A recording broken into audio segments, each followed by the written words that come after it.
This is a GK Media podcast. This podcast is part of the GK Media Studios Creators Network, helping people tell their stories. Become a storyteller today and learn about our podcaster network at gkmediastudios.com. Hello and welcome to another episode of Wellth Talks with myself, Garry Kelly of GK Media, and Niall Leyden of Atlantic Wealth Management. Niall, you're just back from Portugal. Yeah, thank you very much. Good to be home. Yeah, congratulations on doing a 738 kilometre cycle from... I didn't quite get the 738 done. Okay, we'll get into that. Yeah, but we're home, we're it's safe, nearly the we're height fine, of we're well. Mount Everest, but, you know, you did it for Cycle Against Suicide. A fantastic achievement, something that you've been working and sacrificing so hard for over the last 6-7 months. Yeah, look, it's Gary. It's been an extraordinary journey with extraordinary friends and brilliant people. I mean, you go on about the tribe and the power of people and positivity, and thankfully I have that in abundance. People that you can train physically with and tic-tac with. So yeah, there was 6 of us from Galway and some friends from up the country that travelled to Portugal last week. We went from the top to the bottom, flew into Porto, 6 days of cycling in 35, 40 degrees plus heat. Wow. A little bit of climbing. I like the hills. I'm built for comfort, not speed. Yeah. I got the wooden spoon. I was the slowest going up the hills. Because you were taking in the view. I was taking in the view and having a few too many croissants. My wife tells me I'm wintering well after it. But when you go up slowly, you go down quicker. I think I might have won I was number one. You got the silver spoon going down. But I tell you what, Gary, was just, you talk about your reasons and your purpose and your why and what fills your cup and makes you happy. And look, we're all busy and business and traveling and working and family and that intersection of life and business and family and health and so forth. But this all started a couple of years ago. Cycle Against Suicide do wonderful, brilliant, super things for every parish, every community, every county, all over Ireland. It's spearheaded and looked after by Caroline Lafferty, wonderful person with a very big heart. The programs in the primary schools, secondary schools, the mantra, and I know it sounds like a little bit of a cliche, but it's okay not to be okay. And it's okay to ask for help. Yeah. And suicide at a very human level has touched, it's touched all of our lives, with friends and family and different things. So for me, it was really important that I had a few stop starts in years gone by. I've done Miz and Malin with them. It was an extraordinary journey from, as you know, from Cork to Donegal. And that's over 700 kilometres. So that's a good cycle. It's a lot flatter though. It's fine. Okay. It's the fat suits me. Where are the croissants nicer, in Portugal or in Portugal. in Offaly? Portugal. So the Irish one, the Miz and Malin, it goes to Killarney, The Hinge, Galway, Enniscrone, and Sunny Sligo. You miss Offaly then. Miss Offaly. Yeah. Now we have done it up to the Midlands. That's a good bit shorter and flatter, but the cause, the purpose, the people. I mean, we've lost in Ireland, I think it's somewhere between 450 and 500 people. That's over one a day. Yeah. There's 80% of them male. Mental health, anxiety, depression. It's real. I know that you attended a number of weeks ago there, our Big Leader Summit here in Galway. We had Brezzy down. I was unfortunately in Portugal. No, but you got to interview some of the guys involved in the charity as well, which was broadcast for everyone at the summit, which was brilliant. Yeah, that was. But it was a tough watch as well. It was, and I mean, so the two, just for our listeners that mightn't have seen it. So we had, Philip Cassidy. I mean, he's a double Olympian. He won the Ross Talton twice, and he lost a brother to suicide a few years ago. And that I wasn't aware of when we were doing the interview. And we had the chairperson there as well. And I mean, it was, you had 106 people from I won't say all 32 counties. We had such fun. We laughed, we joked, we cried. The heat was immense. 5 o'clock starts in the morning, on the bikes for 6, trying to get in ahead of the sun. It was just, the money we raised, the awareness we raised, you just feel very fulfilled coming back. And particularly with the lads I went with, because when I was starting off on this journey, for lots of different reasons, I think physically, emotionally, psychologically, I didn't think I could ever go from the top to the bottom of Portugal, particularly as you keep reminding me. Thanks very much. It's a vertical wall nearly, isn't it? Well, one of the lads was on, there was a lot of Zooms and a lot of preparation and safety and cars and different things, but One of the participants, who was a fairly keen cyclist, said it's 13% higher than Mount Everest. So I was on my phone thinking, but I said, what goes up comes down. But we got it done, and I mean, it was, will I do it again? We'll see. Because you took on a challenge that you actually, in your heart, didn't know if you could actually achieve. Truthfully, I couldn't have last August begin to think about taking something like this on. And I've shared with you and your listeners and my friends and family and clients know all this. I mean, we talk about what Wellth Talks represents to listeners, and the feedback we're getting is phenomenal. Yeah, you can see what's coming in and the conversations we're having. I was at a wedding there a good few weeks ago down in Killarney of a near dear friend, Charlie Gannon's brother Jake, and I mean, it was just incredible. And people weren't saying it for the sake of it. I mean, there's no I and we. It's certainly reaching people and helping people, and it's Friday and it's supposed to be medicine and an antidote, a little bit of positivity. But Cycle Against Suicide is the impact they're making and the lives they're changing and saving, and to be able to do that in conjunction with doing a little bit of fitness.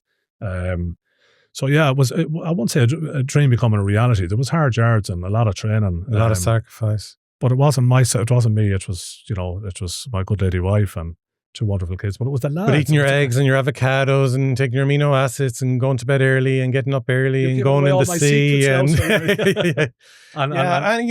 it eats into your working week, and then you're having this. Because I'm just saying, because you said we had these conversations, but I think it's only fair for people to know as well. Like you're questioning yourself, then saying, am I putting enough energy into the work, because I have to allocate so much time to cycling a couple of 100 kilometers a week. So I am ready for this, and I am training, and the legs are getting ready, and the body and the lungs and the head. And it's trying to balance everything whilst doing everything, which is always a full plate as it is. It is. And I mean, you're so right, Garry. So we're 18 months in business, and it's been a phenomenal journey, and there's serious hours and a lot of travel, but we have a great team and super clients, and they will know my passion for. We all, whether it's, as you said, the Cree cycle there in Galway. Yeah, there's the ones for Down syndrome as well. Is the bike to Boffin? To Boffin. Yeah. That's one we do every year. We missed last year, but we'll certainly be doing it again in September for Down syndrome in Galway. But whether it's a hospice, whether it's Cree, there's so many good causes out there. Yeah, and there's so many, and it's not. You don't need a bike to give back. I mean, whether it's picking up the phone or being there for a friend. Jerry Duffy says it best. We get to do all of these things. We don't have to. He talks a lot about it. We both know him. He's written books, wonderful orator, and going up them hills. You've often asked me, well, how did you get there? I mean, I'm privileged. At least I had the opportunity to do it and get most of it done. There was a day that I came unstuck with a few others with a touch of food poisoning. Yeah. You rang me that morning. You got food poisoning, and you were so down that it kind of knocked you off course for the 24 hours, rather than the fact that you had food poisoning. Yeah. It was a kind of, it was like that feeling of guilt. It was like, do you know what? I've raised this money. I'm doing this for a really good cause, for the right reasons, with a great group. And I just knew that even there was something off, and there was a couple of us at lunch. There was one day we were cycling. I mean, it was in its 40s. You were putting your feet in a bucket of ice. You were getting into cold water. It was fish, I think, was the culprit. Yeah. And I don't need to go into what happened thereafter. I mean, it's not for the faint-hearted. No, I had food poisoning before, and it was the worst thing ever. Yeah, but you know what? I had a chat with the lads. Great, they cycled that day. I booked a taxi then just with some of the other people in the hotel to get to the other victims. It was 180 kilometers down, and they sent a car back for us. And I just had no power. And I said, the following morning, we're up again at 5. And I couldn't believe you were back up on the bike the next day. And it was, it was the best day of the whole lot, because, it was just, it goes back to the begin with the end in mind. And, But I think there's a few things there in what you mentioned. It's this thing of, we can prepare for, we can have this vision years ahead of when the execution date is taking place, but we could be preparing and working hard for months, making sacrifices, whether then we're looking after our nutrition, our weekly plan and so on, doing all this prep, getting everything right. But then something can happen during the time of that event with a rug being pulled from under you, like you being laid up one of the days with food poisoning. And this is life, this happens. But the thing is, to get back up on the saddle, literally the next day or as soon as you can, and keep, again, step by step, pedal by pedal, keep trying to move forward. It's that 1% mantra, and I mean, to all of our listeners, I mean, everyone has a story to tell, and it's never a bed of roses. And if it sounds too good to be true, it normally is. And I mean, there are swings and roundabouts, and there are tough days, and it's the school of hard knocks. But, you know, it's very real in Ireland. I mean, 80% of them suicides were males. You know, we all know families and the aftermath and the torture and the questions and the what ifs. So like, I mean, and I'm going to do with work and business and planning calendars, and we're very busy, but they're doing this in Tamalin again in September. So I'll certainly join them maybe for Galway to Donegal. But just what made it was the people. And as you said it. And the cause though as well. And I think that's important, that if we are giving ourselves a challenge that seems almost insurmountable, that what pulls us through, even, you know, in business, but we're not talking about business here, but even in business, you need to have something that means so much to you. Yeah. Because that's really part of what pulls you through. And then it's having that support around you to push you on. Yeah. But you need something that's really of significance to you or of importance to actually pull you through. It's whatever fills your cup. I mean, whatever makes you happy. I know your values are very congruent with, you know, with family and giving back and helping and the law of reciprocation. And I mean, it's just, whether it's picking up the phone to a friend, you think back to COVID, all them dark, dreary, miserable days. You look at what's going on in the world at the moment. Jerry Duffy says it best. I mean, good, dear mutual friend of ours, has run multiple marathons, a very accomplished speaker. But I remember being at one of Jerry's public speaking schools with a very good friend of mine, Sean McLafferty. We went up Mullingar back in 2019, and we had a great day. And I've known Jerry for 25 years. But in one of his books, and he talks really, really well about this, you know, that internal dialogue is, I don't have to get up in the morning. I don't have to go to work. I don't have to cycle the top to the bottom of Portugal. You don't need a bike to make a difference. You get to.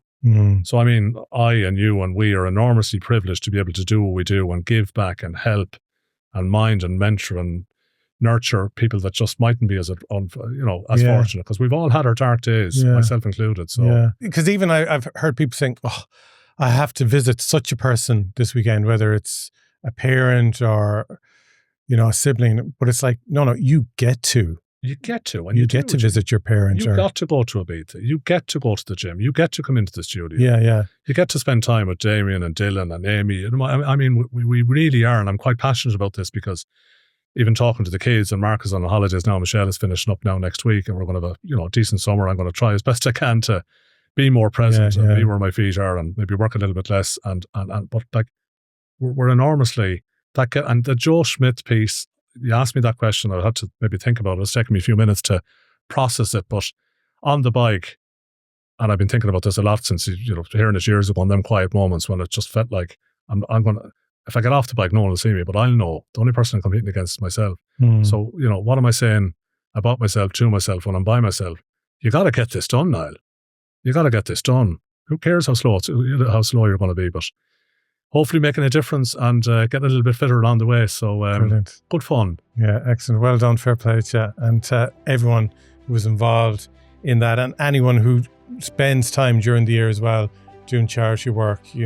Ireland is built on volunteers and all the work that they do for various charities and organisations around the country and beyond. So thank you for listening to this week's episode of Wellth Talks. And Niall and myself really look forward to chatting again for a great conversation next week.